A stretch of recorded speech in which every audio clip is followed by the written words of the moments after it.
this correctly. I did. Okay. So, welcome everybody. It's good to see everyone. I'm glad you were able to make some time to join us today. I know the College Readiness Now has been state of flux, so to speak. A lot of you have been able to serve additional students because of the move to remote instruction. Some of you have had to pivot a little bit to do some other things with your College Readiness Now grant, and that's all well and good.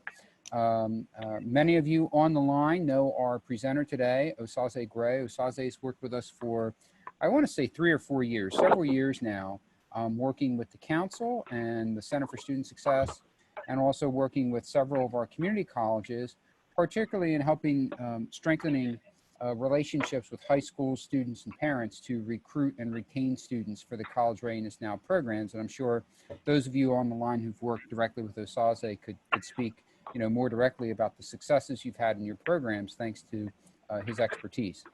But what Osaze was able to do for us over the last couple months was he did a lot of research and a lot of reflection on the work that he's done to put together a white paper that outlines some strategies on virtual recruitment, virtual retention, and some things to take with us going forward once we get back to some semblance of normal.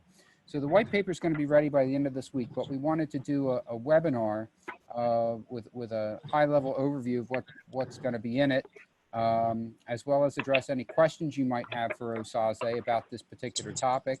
And if time permitting, any of you would like to share any ideas that you've put into play for your College Readiness Now programs. So just a couple things. I'm going to talk a little bit about the state budget. I know there are probably several questions about the state budget and whether or not we're going to have funding for this program going forward. And then we'll talk about housekeeping for the webinar itself.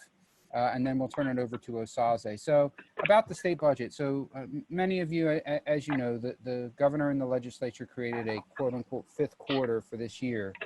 And the good news is that community colleges are getting 50% of their operating aid between now and the end of September. The bad news is that there's no money budgeted for College Readiness Now for this brief period. We are doing everything in our power. Really, all of you are doing everything in your power because you're doing such a great job serving students, spending down the grant money. We're doing everything in our power to advocate for this program to ensure that it's in the state budget for the next fiscal year, which would start October 1st, 2020, instead of it starting July 1st, 2020. The next fiscal year will start October 1st, 2020. So I wish I could say there was news. I wish I could say I have all this fun, but I have no more news other than that we're doing everything we can to advocate for that program. It is in our top 3 list of things we're advocating for in the state budget going forward. We know how important this program is. We know what a critical tool it is in serving students, serving the communities that you serve, and helping to create that pipeline and that pathway for high school students to attend community college. So we're certainly working on it, doing everything in our power, and we'll certainly keep you posted as we learn more as we go forward with the state budget negotiations. So I wanted to share all of that with you and just get that out of the way. It might be on some of your minds as we get together today. So what we're going to do is I'll be advancing the slides for Osaze, so you'll hear him say next slide please, and that's my job to advance the slides. And I'm going to turn my microphone off. I'm going to turn my camera off also, just for the time being. If you happen to experience or have experienced any bandwidth problems with Zoom, if you have to turn your camera off, that's fine. We won't be offended at all. But if you're okay with bandwidth and you can keep your camera on, that's fine too. But we do ask that if you mute your line while Osaze is giving his presentation, we have a chat function here in Zoom. You can chat, you can type in any questions you may have, or you can hold questions to the end when we get to the Q&A. So with all of that said, let me turn it over to the star of the show, Osaze Gray. Hello, everyone. I definitely appreciate all you guys making it to this webinar. We have all experienced a lot of change in these last few months as it pertains to how we deliver our services. Extremely, and more importantly than that, is how our students are handling this transition. Um, Before COVID-19, we all had a challenge ahead of us as it pertains to recruiting and retaining students. And I say recruitment and retention because you can't talk about recruitment without talking about retention. You know, as you all know, a lot of times you can recruit 100 students for a program, but maybe 10 may show up. So as important as it is to talk about recruitment, it's as important to talk about retention also. So Jake, you can go to the next slide. So before I start, let me introduce myself and talk about some of the experiences that I've had as it pertains to recruitment and just my providing of services throughout the years. I led the New Jersey Educational Talent Search Program, also in partnership with the Secretary of Higher Education and the nonprofit organization, the Genesis Economic Self-Sufficiency Program.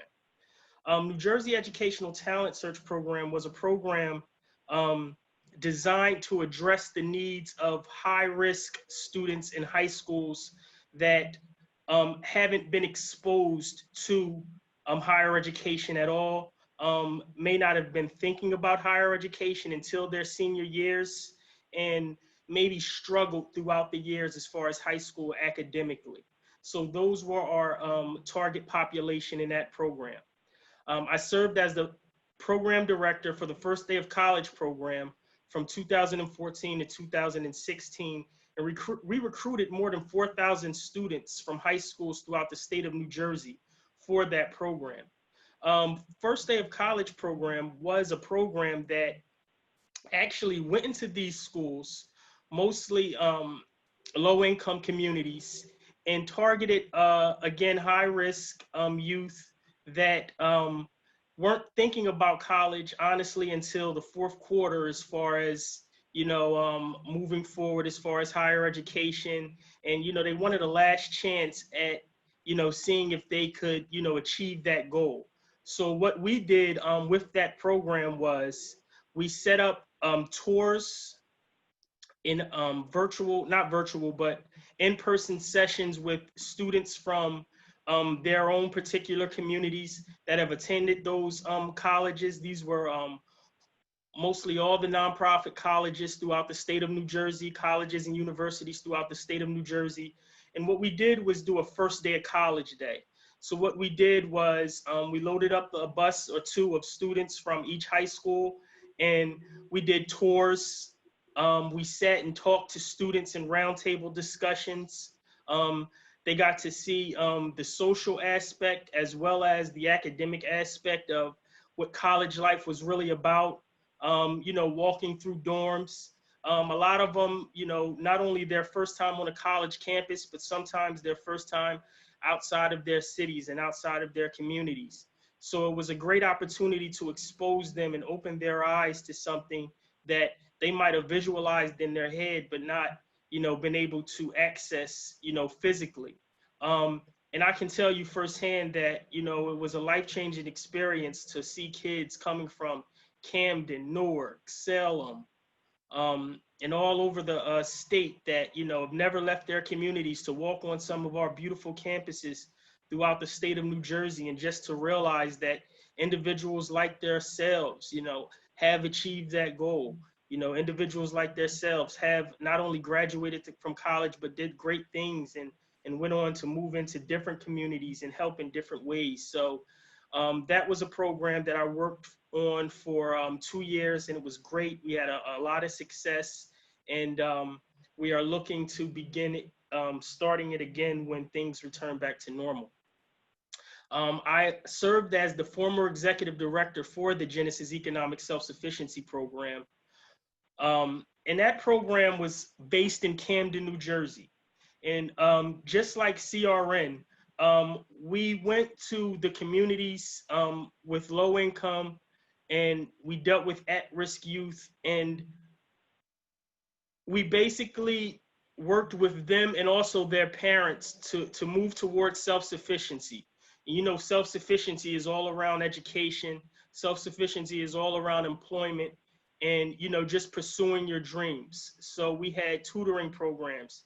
We had mentoring programs. We had job development programs. We even implemented entrepreneurship programs within Genesis Economic Self-Sufficiency Program. And I had the honor of serving as executive director for that organization for about 5 years. As you all know, and I've worked with a few of you, I've been working as a recruitment consultant with the CRN program from 2017 to present.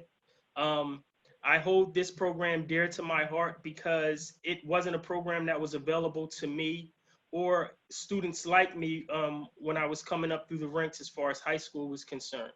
And one of the best aspects that I learned about the CRN program was exposing students to what comes after high school if you're looking to move forward into college. And that basically plays on your AccuPlacer test, you know, and how well you do. Will you start college with classes that don't carry any credits? Will your first semester or two be in classes that aren't going to be of any value to your credits or where your money is going, you know, for the first year or so because you didn't do well on your AccuPlacer test and you have to take classes and courses that don't carry any credits to get you where you need to be at. And I know personally when I had to experience that, it was a knock upside the head because I didn't realize that that was something that you know, was done. You know, I figured, you know, I'd start school and, you know, my classes would carry the credits I needed them to carry and, you know, I would move forward, but that wasn't the case. And more importantly, I didn't know about that not being the case until I got to college. So I think CRN specifically exposes that and allows students to have the opportunity to change that for themselves and for their college experience when they move forward. I'm currently a recruitment specialist for the Fatherhood Center of New Jersey right now. And that basically, again, delves into going into low-income communities. And it doesn't specifically address dealing with students, but we do address dealing with the fathers of those students and empowering them to go back into their homes and do what needs to be done to provide for their families physically, emotionally, spiritually, and however else they dream of, you know, providing for their parents, for their families as a father and as a leader in those households. So I think it all, you know, comes together in an aspect of when you're dealing with the child, you're dealing with the parents, and when you're dealing with the parents, you're dealing with the children. I think we have to look at that in a holistic way, no matter what services we are providing or no matter what aspect of the family we are addressing. Okay, I'm ready for the next slide, Jake. So the global pandemic, COVID-19, this thing has knocked everyone upside the head in a different type of way within the last few months. You know, me particularly, I have a high school, a daughter who did graduate high school this year, but was also faced with the challenges of having to do the work she needed to get done to be able to graduate remotely. And the pressure that it had on her, you know, the pressure that it had on me as a parent, making sure that she was doing what she needed to do as a student, not being, you know, monitored in a classroom and not having that face-to-face aspect with her teachers and having to, you know, dramatically change how she, you know, handled her education through a computer and how she, you know, spoke to her students, her classmates, how she spoke to her teachers. You know, it changed a lot in just how we deal with individuals in a humanistic way on a daily basis. And as it pertains to education, it was very hard for a lot of people to make that transition, but she was successful in it. And a lot of the educators that have been working through this whole pandemic have been successful in it also. And just being abruptly taken away from your classroom and your classmates to having to work through your classes, especially the ones that you had trouble with through a computer and through a laptop, was extremely challenging.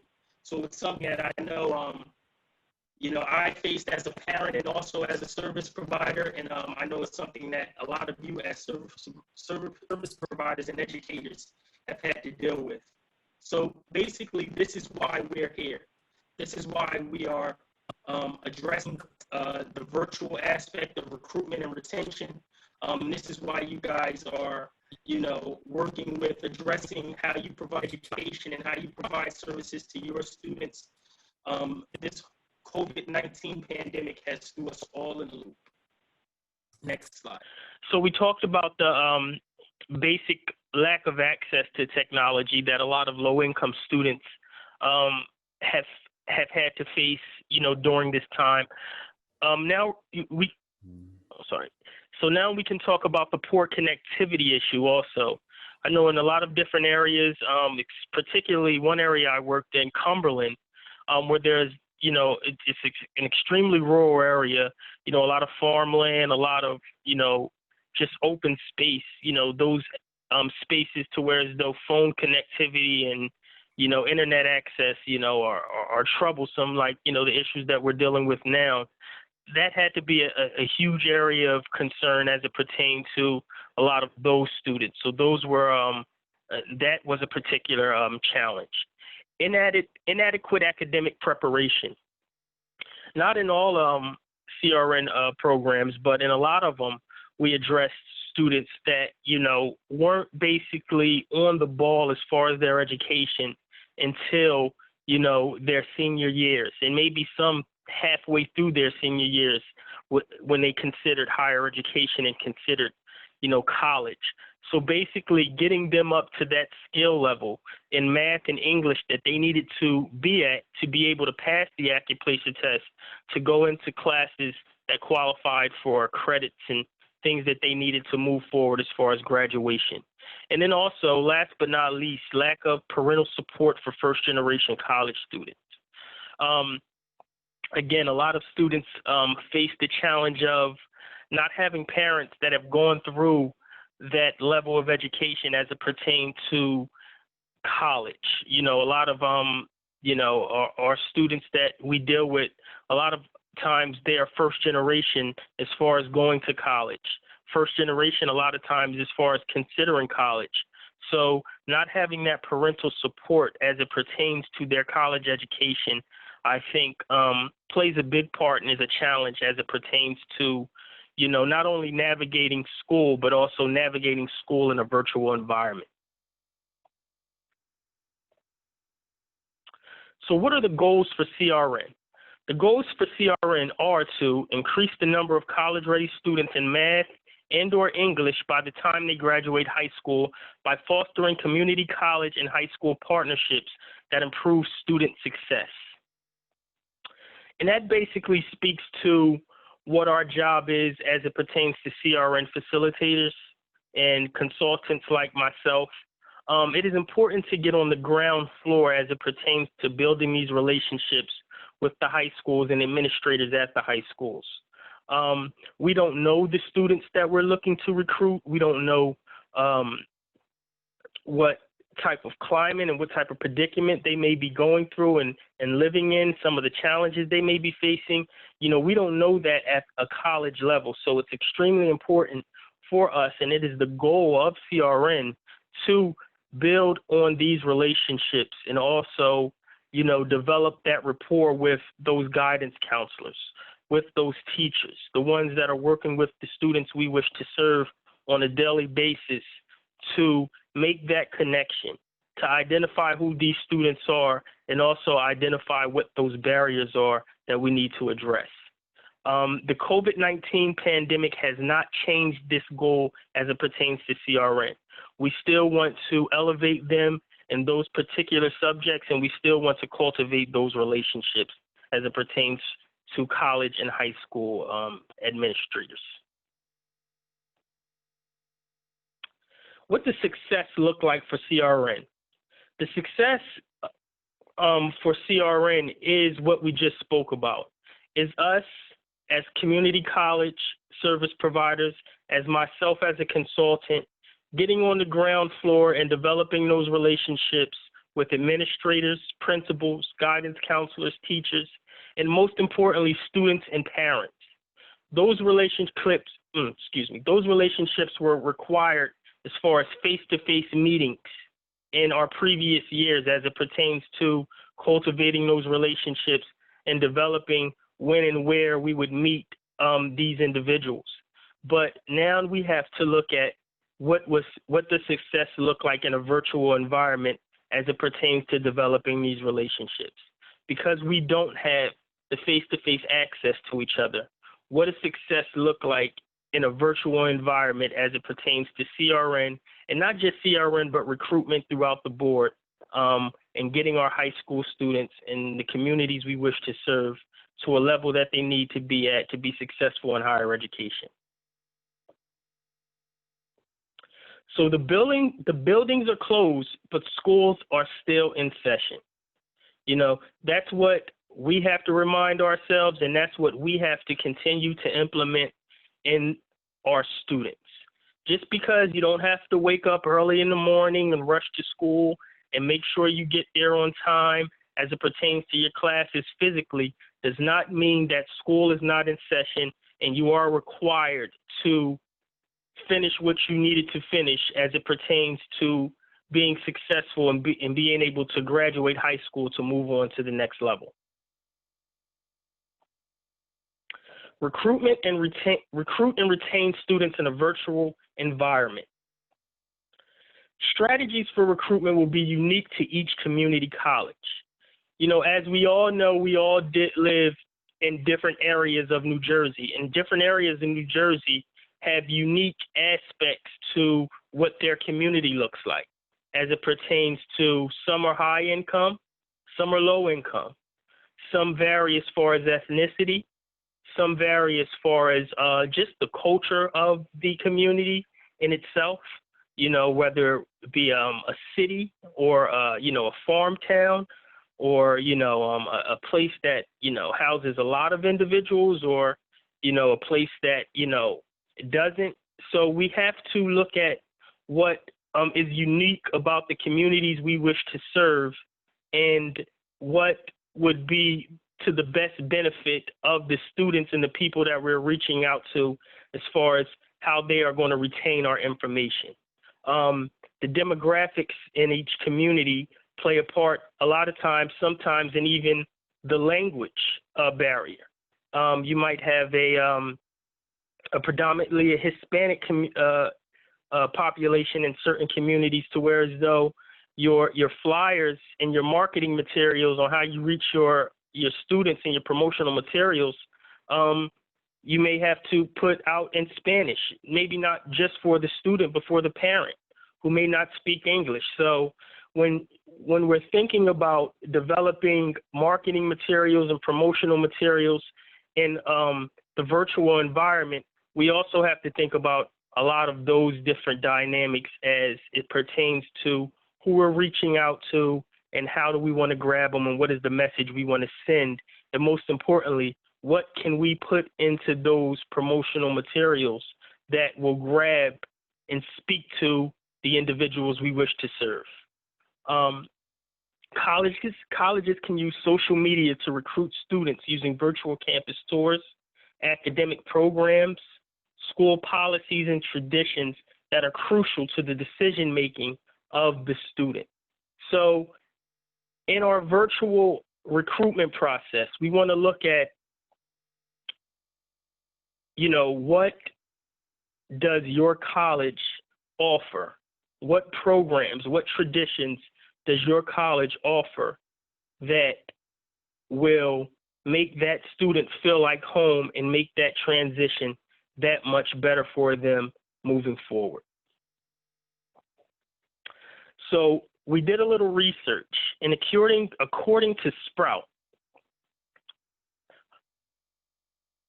according to a study published by Sprout, 2/3 of high school students say that social media conversations influence their decision on where they enroll in college. That's a huge number, 2/3. You know, we all understand that that's where everyone is now, whether it be platform media, whether it be us looking on TV, whether it be the businesses that we go to and support. Everyone is using social media to make their decisions and to put out there what they want their customers and their future students, future customers, future individuals that they wish to touch, depending on what service they provide. Everyone is putting what they want to influence these individuals on a social media platform. And they're saying that 2/3 of the high school students are making their decision about college through social media. This study suggested there are 4 steps educators can use to enhance student recruitment through social media. Step 1, make sure the admissions team is centered towards social media success that draws in the public eye. Diversity. Diversity is huge in connecting to our students these days. You know, there's a lot of different platforms and a lot of different issues that our students are getting in the streets and protesting for. You know, you look at the protests that are going on around the world, no matter what issue it's around, it's young people out there, you know, wanting to be seen, wanting to be heard, and wanting to be recognized. So I believe that it's important that your school, when addressing recruitment and addressing future students, speak to the issues that they are dealing with on a daily basis today, and having your social media platforms speak to it as well, and also drawing students in with the symbols and the things that they are familiar with as it pertains to these issues.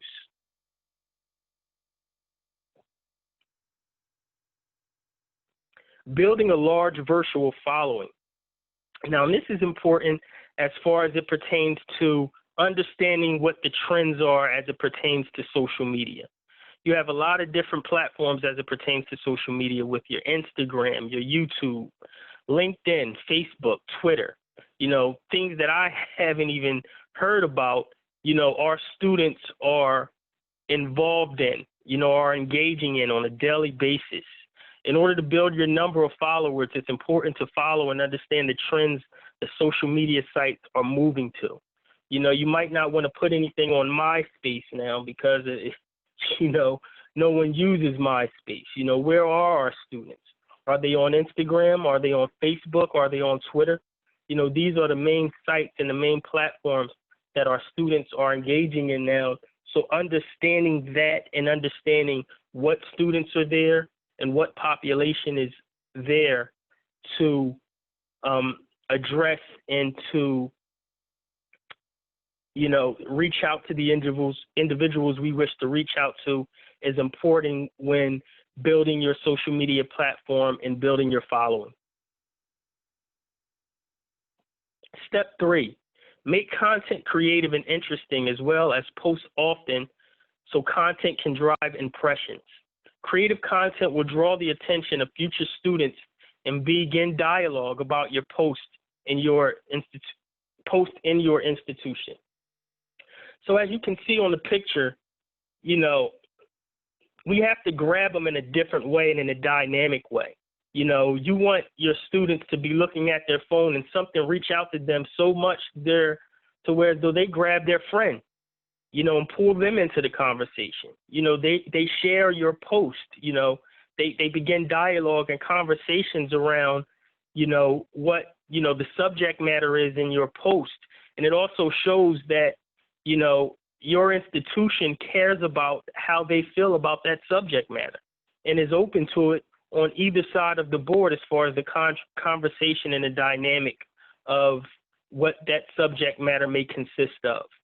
So it is important to not just be boring in the information that we put out there, but be creative in a way to where as though we know that what we post and the things that we put in our post as far as social media will create these conversations and drive this type of dynamic that we want as far as getting our institutions and our community colleges looked at in a different way by our future students.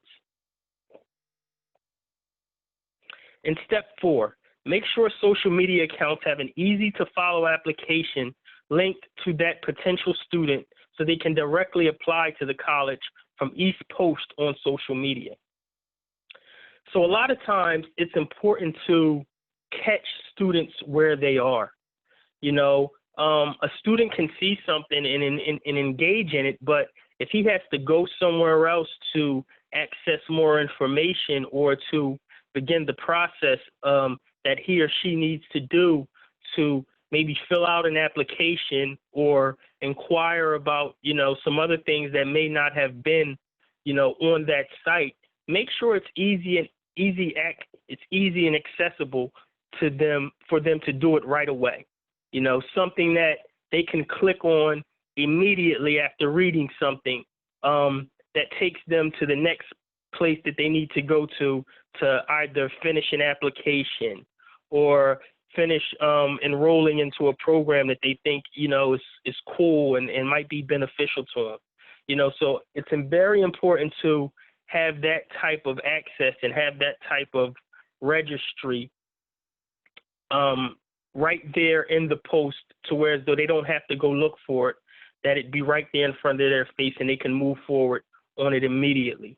So basically capturing our audience where our audience is and not losing sight of what they are looking to achieve by having to go somewhere else and find something else, just allowing them to move forward step by step with easy access on the posts that we create. So where are our students? You know, unfortunately, and obviously not in the classroom, they are on social media. You know, and even when classrooms were in session, you know, I know you all know as parents and as service providers and as educators, they were on social media a lot of times, unfortunately, in school. So they're definitely on social media now. And that is a huge place and a huge platform to where as though we are at a time, particularly in this virtual environment, where we can capture their attention and uniquely build on the recruitment and the retention of the individuals that we wish to recruit and retain. The Pew Research Center states that 70% of Americans who are 12 to 17 years of age are using social networking sites every single day, spending 9 hours a day on these sites. Now, if you ask me, I'd say a little bit more than 9 hours, but as you all know, that's where our students are. You know, that's where our parents are. You know, that's where, you know, everyone is right now, and as it pertains to even getting their information, getting their news, you know, following up on, you know, what's trending in the world. You know, mostly everyone is getting that information off of social media. And, you know, you have to be unique and dynamic in how you deliver what your institutions want to get across as it pertains to social media and utilizing these sites. So throughout the years, social media has drastically changed. You know, like I spoke about before, platforms have changed, where people are and what social media sites they're using have changed. And, you know, all of our social media sites are definitely unique in how they deliver information and also how they allow individuals to communicate. So popular social media platforms. We all pretty much know what they are. Instagram, Twitter, and Facebook. As I said before, each social media platform is unique. Different students use different platforms. You know, A lot of students like using Facebook, to whereas though other students like using Instagram and Twitter. And those sites, as much as they are the same, are unique in a lot of different ways. And they divulge information differently also. So understanding how to utilize each of these social networking sites is necessary for your recruitment strategy. So let's take Instagram, for instance. What research says is creating interesting content, videos and pictures that draw in the students. Host contests that encourage users to share content, comment, like, and tag others as well. Create hashtags that will enhance Instagram algorithms so that content will appear on the Explorer page and is more noticeable to the public who is not already following your account. Engage with prospective students, direct message, comments on posts, like their comments. Be sure to create and direct relationships that seem personable throughout Instagram. To increase the audience and number of people reached, boost your posts to create larger audiences. So basically delving into what is hot right now. You know, what are our students talking about, and how are they communicating about it? Facebook, again, making your post creative so that the information posted will display in a way that will make viewers want to read it. Pose questions, you know, pick the mind of the students that we're trying to reach. And post visual appealing content. You know, a lot of times it's about the visualization of what, you know, these students see that draws them in. So outside of the wordage that we use also, it is important to, you know, to create the visualization of what we're talking about so it reaches out to those students and those parents we like to reach. In Twitter. Now, Twitter is, I think, more for adults, but not really, because a lot of times the stars that, you know, our students are looking up to, the musicians, the football players, and a lot of the controversial statements that are coming from these individuals are coming through tweets. You know, if you watch CNN or, you know, news outlets like that, you know, with the president tweeting the things that, you know, he feels is on his mind and what the agenda he wants to push forward, and how people are responding to those things, and how people are responding to everything that's going on in the world. A lot of times they're being tweeted. But again, that's primarily for adults. Teens are usually on Instagram and Facebook.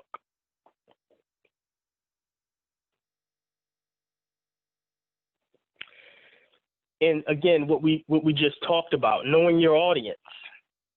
So where are the individuals that, you know, we're looking for? Where are the adults and the parents that we want to reach? And also, where are the students that we want to reach?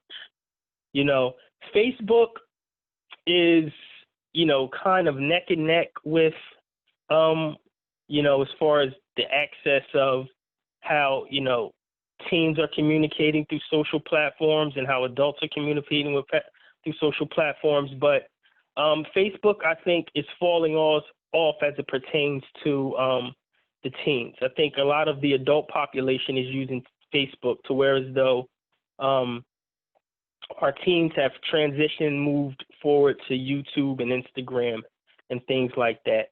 But research shows that parents use a range of social media platforms, Facebook being the top at the list.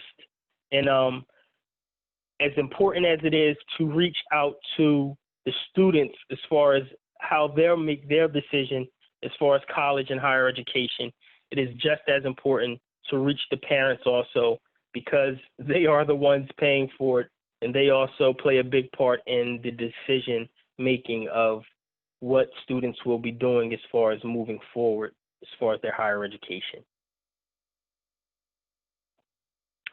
So we talked about social media and, you know, how to use those platforms in a virtual environment, but it's also about not just communicating with them through messages and through that conversation, but when you finally get a hold of a student and you finally, you know, have caught their attention and created some type of relationship with them, what are the things that you need to do to move forward to really, you know, get into the boundaries of that they may be having as it pertains to moving forward as far as higher education? So we're going to talk about intrusive advisory for a minute.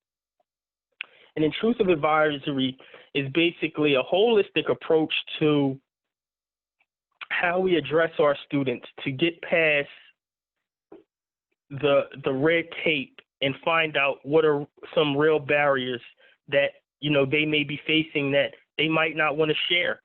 You know, the definition for intrusive advisory, intrusive advising involves intentional contact with students with the goal of developing a caring and beneficial relationship that leads to increased academic motivation and persistence. So basically developing that relationship, you know, going beyond, you know, what's on the surface and moving forward to, you know, what's really behind the surface and what needs to be addressed for that student to become successful. So basically going beyond the books. You know, of course, our main goal is education. Our main goal is, you know, getting that student to where they need to be at so they can be successful in their higher education and their college experience. But a lot of times those issues are beyond the education. You know, you have to understand, you know, what is it that an at-risk student may be going through outside of school that may be hindering him or her from doing what they need to do to be successful. So facilitating informed, responsible decision-making, increase student motivation towards activities in his or her social and academic platform. So just basically motivating them, you know, keeping them as far as their eye on the prize of what they signed up for and what they need to do to stay motivated as far as accomplishing their goal. And a lot of times that's showing up, right? You know, you'll have a student that, you know, starts off hot as far as coming to class every day and doing what they need to do. And then unfortunately they fall off because of issues and dynamics that they may not talk about. But all we understand and see is that that student has stopped showing up. That student has stopped coming. So being intrusive in understanding, you know, what those barriers are and knowing how to address them. So we talked about recruiting. Intrusive advisory is mainly about how we retain our students. You know, how do we keep that student on track? You know, a lot of times the barriers that I've realized that students had and they don't talk about is transportation. Not, you know, if it's an after-school program and they take public transportation or they take the school bus, you know, and that school bus leaves before that class or that program is done, you know, how would they get home? Employment. You know, in a lot of our communities, especially as seniors, students have to get jobs to help out around the house, to take care of themselves and sometimes their families. So what does that look like? And how do we support them in that aspect? Childcare. Some may have children of their own while others have to go pick up their baby sister or baby brother from daycare. They're the ones that walk them to school. They're the ones that have to be home by the time their little brother or little sister get home to let them in the house. So that's why they can't, you know, participate in this program that they want to participate in so much and that they know will get them to the next level because of the fact that they have these issues. And it's important that we find that out. And a lot of times it's easy to find that out through intrusive advisory.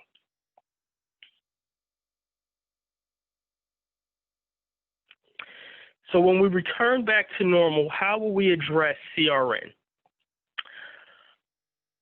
In my few years working with the College Readiness Now program, I feel as though, and my counterparts have also felt as though, it is extremely important to develop that relationship with the high school administration. It is extremely important to begin that communication and not only just talk to those counselors, but showing up at those high schools. So when we get back to our regularly scheduled program and back to normalcy as it pertains to recruiting and retaining our students, one of the key things that I felt was successful in having a successful CRN program is, one, developing an assessment and action plan. An assessment and action plan basically lays out step by step what our goals are. What are our goals for me as a recruitment and retention consultant? What are your goals as a CRN lead as it pertains to how many students you want? What are the steps and levels that you want the students to go through and complete? What are the timelines around these goals? And who is responsible for these goals? And developing an assessment and action plan lays that out, and it allows everyone to be on the same page as it pertains to responsibility and accountability. So I think going back to normalcy, when we do go back to normalcy, developing an assessment and action plan is extremely important when we move forward in developing the goals that we want for our particular CRM programs. Working collaboratively. We cannot do this on our own. I, as a consultant, can't do it with just the college. I can't do it with just the high school. It takes all three of us coming together and understanding what we want for our students. What are the steps that we are going to take to get our students to where they need to be at, and who's responsible for what? Is Osaze going to be responsible for going in and talking to the guidance counselors, making the presentations to the students? Well, Osaze can't do that without first talking to his CRN lead and developing an assessment and action plan to what that CRN lead wants those goals to be, and in what timeline they want them to be in. And also talking to guidance to see where the temperature of the students that they are working with and that we wish to recruit are. And what they know about these students as far as what their availability is, when they would be most likely to show up, and what are some of the boundaries and things that they have that may be hindering them from participating in programs such as CRN. Establish opportunities for on-time and question and answer engagement. Like I stated before, when I was in high school, I wish I had a CRN program. I wish I had someone who came in and talked to me about the importance of the Accurate Placer test, the importance of going into college with accredited classes and not going into college behind the 8 ball, and basically showing them statistics on, the dropout rate as it pertains to students who have to go into higher education under these circumstances. And, developing an opportunity for students to not only hear this, but also ask questions about it and engage in the conversation so they have a clear vision and view of what they need to do to be able to be successful, not only in their last year of high school, but also in going into their new avenue of education as it pertains to college. Establishing relationships. We talked about that as it pertains to, establishing relationships throughout the board, from the college to the consultant, to the high school, to the student, to the parent.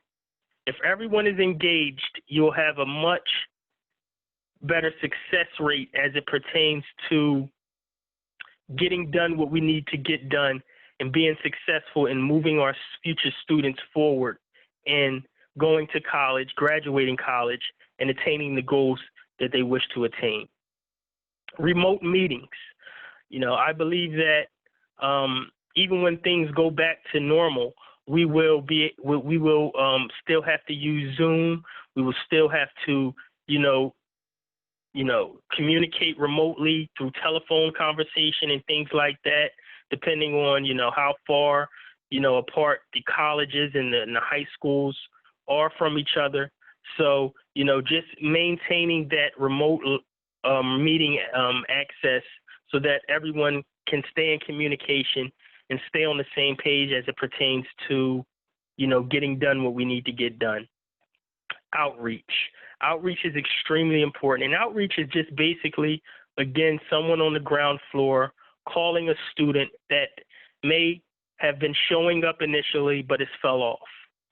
Finding out what those issues are, doing some one-on-one case management with that student, doing some intrusive advisory with that student to find out what those boundaries are that, may have, had them fall off for a minute, and what we need to do to support them to getting back to where they need to be. And finally, monthly reporting. I think that it's very important that on a monthly basis, everyone involved in this process,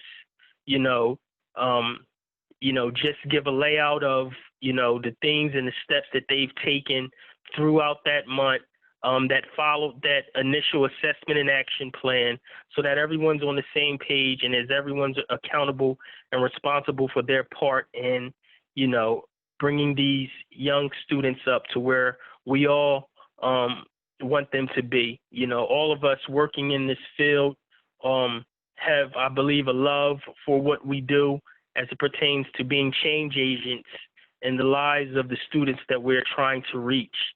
And it is extremely important that we communicate and hold each other accountable and responsible in whatever endeavor we take, whether it be CRN or other programs that will allow us to do this in unison and allow us to do this collectively to get the ultimate goal that we are all trying to reach, is to create better students and create a better environment for the colleges and institutions that we work for, and to keep growing as it pertains to communicating and reaching out and meeting our students where they are and addressing their needs so they can become successful in the future.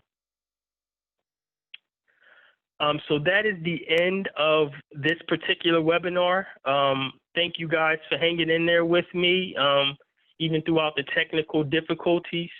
I am more than available to be able to reach out to you guys individually and talk to you guys individually and answer some of your questions and go into it more deeply as it pertains to what we want out of CRN and our other endeavors as it pertains to higher education and to our students. So thanks a lot, guys. Any questions for me? Osaze, thank you. Any questions across the board? And thank you, everybody, for hanging in and being troopers with the technical difficulties we had midway through. We're a little over, and I attribute all of that to technology. I blame technology. It's not any of us, it's technology. So any questions? I see a little bit of chat on the chat board, Facebook more for parents. A couple folks, they have teens, they're on social media all the time. So the research is, reflective. We see it in our own children and our students. The research is reflective to what we see on a daily basis. Let's see. Any questions from anybody across the board on any of what Osaze covered? Maybe some of you are utilizing social media to reach out to students, to advise students, to support students in any way, especially in the College Readiness Now program.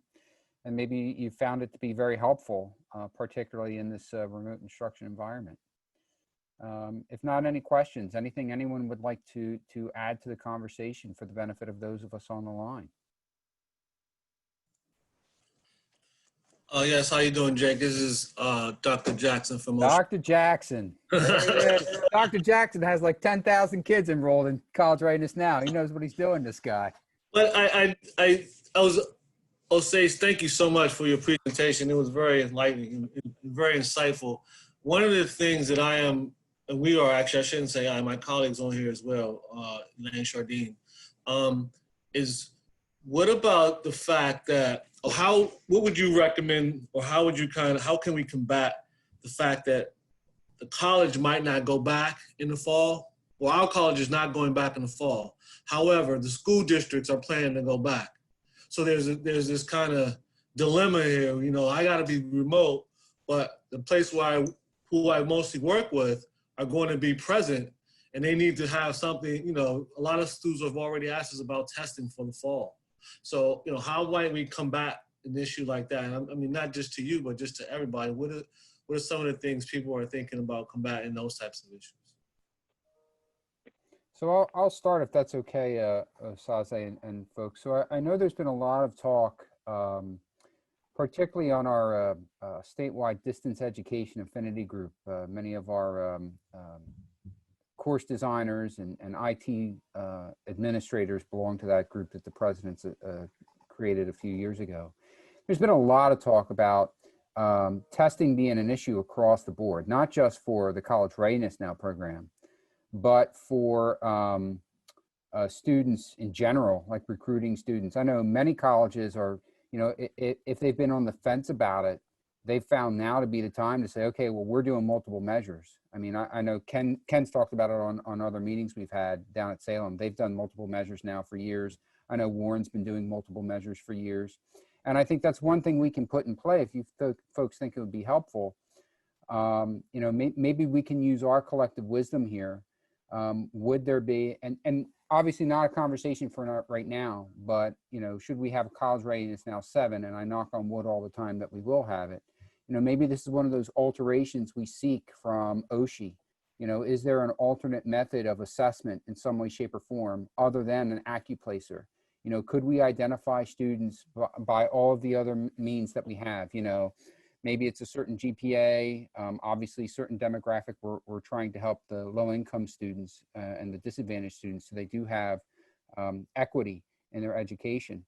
Maybe there's another thing we can do other than that placement test, because it's going to be so difficult to administer remotely. Jake, at Brookdale, we have used multiple measures. We're looking at, as it pertains to reading, English, students, whatever their most recent English grade was. I believe the established grade was a B or a B+, and then that coupled with standardized testing like NJSLA, and if they took the PSAT. Now that seems to work for determining if a student has some sort of academic need. The challenge I'm having is once they've had, let's say, a preparatory course in writing or math, how does one go back and assess if they've met the requirement? And that's the issue. Those benchmarks don't do the follow-up work. You can't go back and use the benchmarks again. And so that's one of the things that myself and Sherry, who's on here with me, you know, we've been kind of grappling over how we're going to tackle the follow-up after they had the preparatory. What do we use as a measure to assess whether or not the preparatory course was effective? That's exactly it. Because I know AccuPlace is should be going away at most places. I know at OCC we went to multiple measures, but it's good for us because it shows us that beginning. We get to do that pre and that post to see where that student, you know, started and ended. And that's why I really, you know, like using AccuPlacer. There is another tool we've been using, the NRock product, but again, it shows a progression of what was happening and doesn't give us that original starting point where that student was, where we can kind of say, okay, here's the data. This is where they were. And this is what we did for 15 weeks as an intervention. And this is what this is where they are now. So I think that's just something to think about. The other thing that I was going to throw out there too is, I've been talking with my colleague. If schools do end up going back, I know some of them say, you know, Tuesday, Thursday, or 2-day-a-week schedule with either off Wednesday or Friday. Has anyone thought about trying to plug anything into those days when those students aren't on campus or aren't at their high school? So if they're scheduled for Tuesday, Thursday, has anyone thought about doing something on Wednesday, maybe an extra credit or something to do with the school to help them out?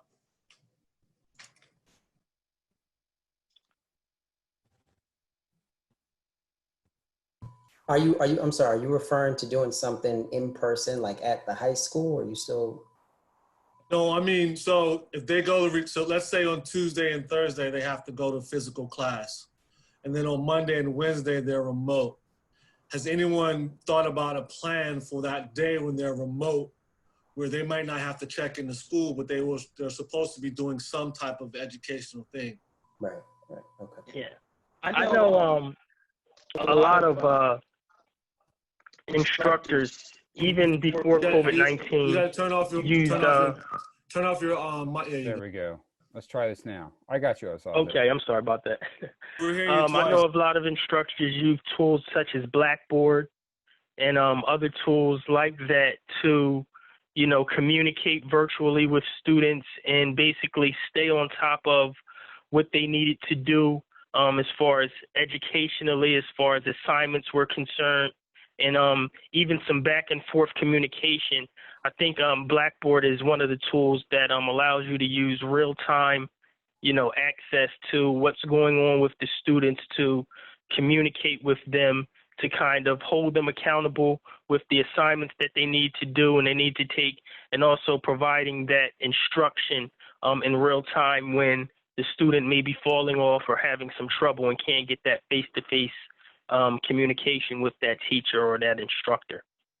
Yeah, I'm going to guess, if I can just add to Osaze's point, I'm going to guess with all the LMSs, because I know some of you have Moodle, some of you have Blackboard, some of you have, goodness, there are what, 5 or 6 different providers, but all the colleges have an LMS. I think most of them are an Elution product of one shape or form, 15 of the 18. But nonetheless, I'm going to guess that, especially now in this virtual environment for the particular coursework that the students in the CRN program, I'm going to guess they're going to be doing this, if not completely online and partially hybrid, then they're going to have you folks provided them access through the formal LMS through the college and giving them the whole tutorial of you know, how to use that LMS so that they're comfortable with it should they choose to enroll at the community college once they've completed the CRN program and completed high school?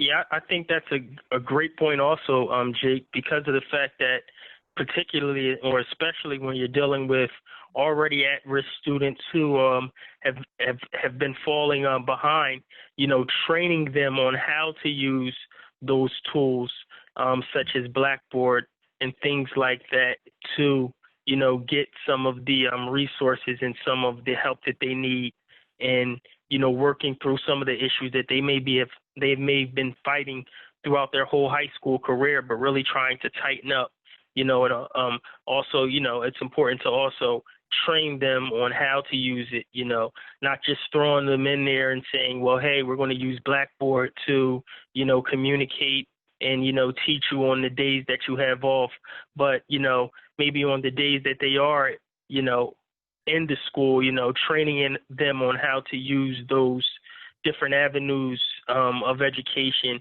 and instruction so that when they are by themselves, they don't get frustrated when trying to navigate through those things. And think about, I mean, that's certainly something we can put in play with OSHE, you know, being that we're in a remote, I mean, we're going to be in a remote environment for, you know, until the spring, maybe. I mean, the news I'm seeing, the vaccine won't be available until next summer at the earliest. And even at that, you know, it's about distribution methods. Who's going to get it first? Now, in this case, New Jersey is you know, not as much as a hotbed as the rest of the country, but, you know, the rest of the country needed to catch up to us for some reason. So, you know, distribution of said vaccine is going to have an impact as to when we, you know, are all back to some semblance of normal.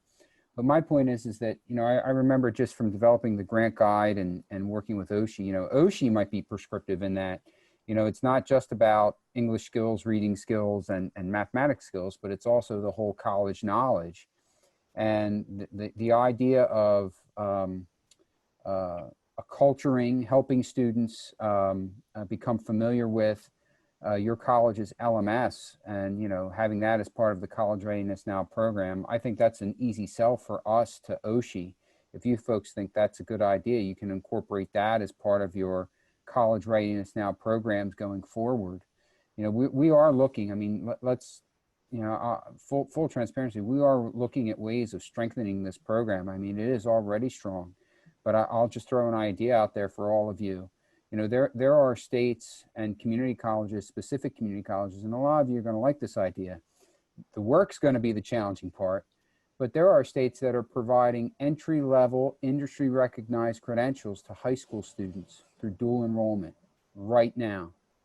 The council and our workforce consortium, we've just launched skills collaboratives with the community colleges in healthcare, information technology, advanced manufacturing, transportation, logistics, and delivery.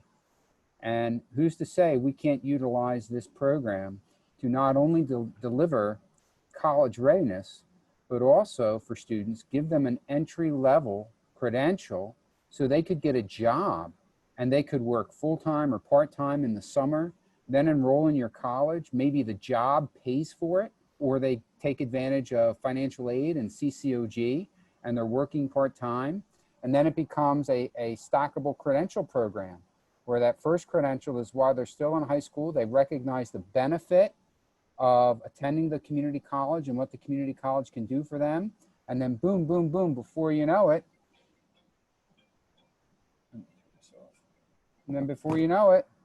that's it. You've got an additional strength to this program. So that's just something we've been talking with OSHE about this for about a year now. They've been asking us, you know, hey, we want to go back and ask for more money. I said, well, you know, the way to do it is, it's not just, hey, we've got this great program, we need more money. It's, hey, we've got this great program and we can, you know, strengthen the pipeline for key employers in the state. And it could be regional, right? You know, the folks in Essex County, I see Elvie shaking her head. You know, the folks in Essex County might say, I already had Newark Public School has a representative, and especially working with the Perkins funding, all of that. They're really interested in what they call their CTE, you know, career training education, and the certifications in some ways have more value. As you know, I'm the Dean of Workforce, so that's kind of what we talk about all the time. But, you know, the certifications almost have more value in getting the job than a lot of degrees. And not knocking degrees, because degrees make people well-rounded. We all have them, you know, it makes people well-rounded. But when our population needs to get to work and be able to sustain themselves, especially as we get through this pandemic, getting new skills to get to the workforce is going to really be key. And so they're asking, how quickly can we get, what certifications do we have? And we have a few at the college that we can roll out and start with some of the juniors and the seniors. Yeah, and it's not Elvie, you make a great point. You know, it's not that there's quote unquote no money. It's that there's money, but they're in different sources. So it's about how do we braid these programs together to really strengthen the pathway for the students we're serving. And what you just mentioned, Elvie, is a perfect example. If we can recruit students through CRN, get them on a path, but then utilize equipment that we get through the Perkins program and help them get on a pathway through a Perkins-based program where they get a credential in an industry that needs workers, it's a win-win-win across the board. The college wins, the student wins, the state wins for investing in the programs. And the employers win because they get the talent that they're looking for. Yeah. And I also think that it would be a huge incentive as it pertains to recruiting and retaining students. You know, as we all know, when we're trying to get these butts in the seats, incentivizing students is the main priority. And a lot of times we use pizza, you know, and a lot of other different things to incentivize the students. But if we can go in there with a certification, you know, an on-site job training program that puts them right there where they want to be at, and not just tell them that they have to wait for the 6 years to do some of the things that they're aspiring to do now, and putting them in those places immediately. I think it's fair to say that your recruitment and retention efforts would double, if not triple, when utilizing that type of practice. Well, and to follow with that, with the model that they're trying to roll out, I mean, apprenticeships has been something that's been trying to roll out over on the workforce side, which is really kind of hard to figure out because in Europe, there's an infrastructure for it. You know, we know Germany has an infrastructure. We know other countries have an infrastructure where students, when they get to be about 16, they choose whether to go to college or whether they do these apprenticeships, and they come out with really well-paying jobs, and figuring out a way to look at that and how to make it work together so that they're getting a degree, an apprenticeship, a certification, so that we're not wasting people's times in multiple things, you know, and that they're not coming out with huge loans that sometimes, you know, they're under those loans. It's almost like a mortgage. So how can you afford a home or rent or any of these things, you know? I mean, we see it with our own kids living home longer than we'd like sometimes, you know, because of the situation. And some of you are smiling, so I think you get it, and you're younger than me, so you may be leaning on your parents, which is fine. You know, we love to keep you at home, but we also want to make you independent. So how do we work in making this new generation, how do we create pathways and ways for them to succeed and to be able to figure out, you know, how to just survive and sustain themselves and grow and thrive, you know, in a new industry or a new era or whatever that we're trying to do, but that we do it in connection with things, not in silos. Jake, I just wanted to add to the discussion. You mentioned, I think I heard you say financial aid, but there's a restriction against that. If a student is in high school, they're not eligible to receive financial aid, even if they're taking college courses, and That's right. That's right. No, but the point is that if there's a College Readiness Now program that's paid for, right, that they don't have to pay for, that the state pays for through a grant, and they get an entry-level credential in addition to college readiness skills, in addition to their high school diploma, then when they're ready to enroll at the community college, they have that pathway to financial aid. That was my point. Understood. Yeah. It's interesting that you mentioned this, Jake, because I'm currently right now writing the Middle State substantive change request for 5 schools. What we've done is they've began academies now here in Ocean County. So what we've done is connected our courses to their academies. So when they come out, they can have a certificate. They can be moving towards a degree program in arts, a lot of business, and then what's the other area that's really big? Oh, in the STEAM area. So we are now working with 4 districts, and it's about, I think it's 8 schools. Each academy, we're going to go in. They can either do a degree in arts, a degree in business, or they can do the certificate degree where they can leave out and go and get the job. And all this is tied to Perkins. Another thing that we found out about Perkins has another set of monies for schools that have dual enrollment programs. Yes. It's not just the Perkins money. There's another tier that they just came out with this year. And so they are looking to give people who are running dual enrollment programs money to specifically focus on those programs. Yes. We have the same thing with the NRock model, these academies for technology, for paralegal studies, for manufacturing, graphics.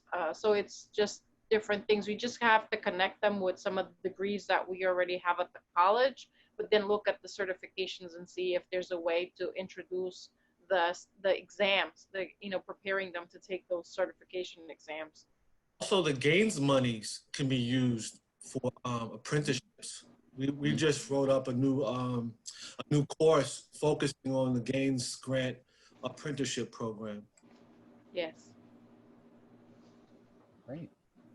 Well, thank you all for sharing all of your innovations and your ideas, and thanks for being with us today. With Osaze, we were half hour over, and some of us have other things we've got to get to.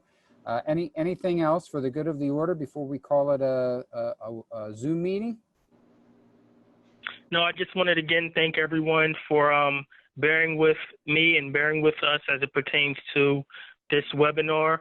I definitely appreciate it, and hopefully we can move forward the next year and continuing CRN and adding all these great incentives and things like that and ideas that we have that will definitely empower the students that we're trying to reach. And hopefully I can work with you guys personally as it pertains to reaching those goals and recruiting and retaining our students to get them through the programs that we need them to get through to be successful in all the dynamics and ways that we know that they want to be successful. And so again, thank you. And you can reach me through Jake, or my information is also on the PowerPoint. So thanks again, guys. Thanks, Thank you. everybody. And we'll get the white paper out there, Osaze put together. We'll get that out by the end of the week also to everybody. Yes. All right. Thanks, everybody. Take care. You need anything, please reach out. We're here for you, okay? Thank Thank you, everybody. Bye-bye. Bye. Thanks, Jake.